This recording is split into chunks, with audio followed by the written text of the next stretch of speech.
Pourquoi nous faut-il le réveil? Je parle bien sûr du réveil spirituel.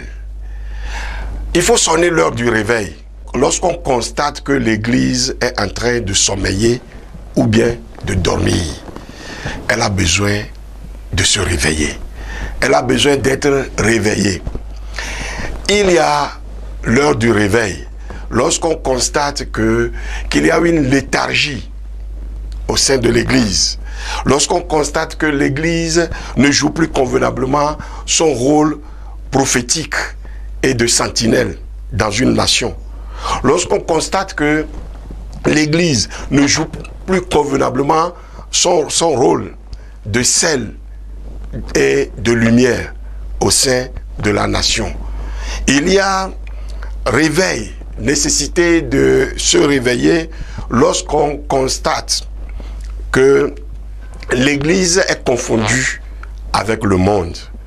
On a besoin du réveil spirituel lorsque le péché abonde de plus en plus au sein de l'Église, du peuple de Dieu. Le peuple de Dieu dévie de la voie de la sanctification et surtout de la voie de la vérité. Il y a réveil lorsqu'on ne constate plus que la vie en abondance promise par le Seigneur Jésus-Christ, cette vie Zoé, n'est plus au sein du peuple de Dieu. C'est en ce moment qu'on a surtout besoin du réveil. Mais mes frères et sœurs en Christ, mes bien-aimés dans le Seigneur, vous convenez avec moi que nos églises ont besoin du réveil, que c'est l'heure du réveil. Le réveil, c'est maintenant. Je crois que vous êtes d'accord avec moi. C'est un constat. Depuis l'indépendance de notre cher pays, le Togo, il y a plus de 50 ans, le peuple a cru qu'il peut enclencher le changement à travers la politique. Et le peuple a suivi ses leaders politiciens de tous bords. Mais depuis plus de 50 ans, le peuple est aujourd'hui désabusé, déçu et même désespéré parce que ce peuple a essayé par tous les moyens de provoquer le changement, d'enclencher le changement. Mais tous les leaders politiques auxquels il a cru et en lesquels ce peuple a placé ses espoirs l'ont déçu. Et le peuple vit dans la désespérance. Et maintenant, nous sommes arrivés à un tournant décisif.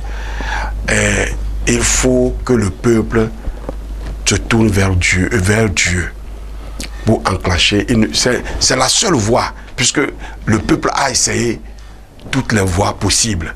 Et c'est la seule voie pour enclencher. Et c'est la voie la meilleure, la véritable, pour enclencher un changement en douceur.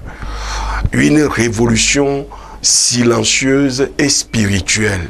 L'Église doit se réveiller pour enclencher cette révolution silencieuse et spirituelle que j'appelle le réveil, pour amener le changement dans cette nation. Le vrai changement dont nous avons besoin, c'est le changement de cœur. C'est le changement de mentalité. Le changement de cœur. Et ce changement de cœur ne peut être apporté que par la parole de Dieu. À mon avis, je crois et je suis persuadé que la seule arme la plus puissante et la plus efficace au monde, qui peut transformer, qui peut changer un individu, ou une société, ou bien toute une nation, c'est la parole de Dieu. C'est la parole de Dieu, l'épée de l'esprit, l'épée qui est plus efficace, l'épée à double tranchant, pour remuer les consciences, pour changer les cœurs. C'est la parole de Dieu. Et le peuple a besoin aujourd'hui de se tourner vers Dieu, et c'est l'Église qui doit lui apporter cette bonne nouvelle du salut.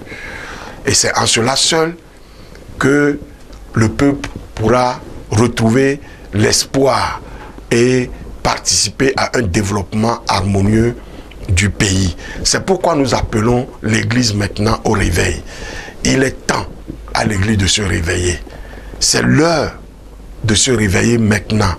Alors, je voudrais inviter tous ceux qui sont dans la même vision que nous, tous ceux qui sont dans la saine doctrine, oui, à se joindre à nous, sur Lumière des Nations TV, Lumière des Nations TV, LNTV, la chaîne du réveil, pour pouvoir enclencher ce réveil qui va embraser toutes les églises et embraser toute la nation, la transformer de fond en comble.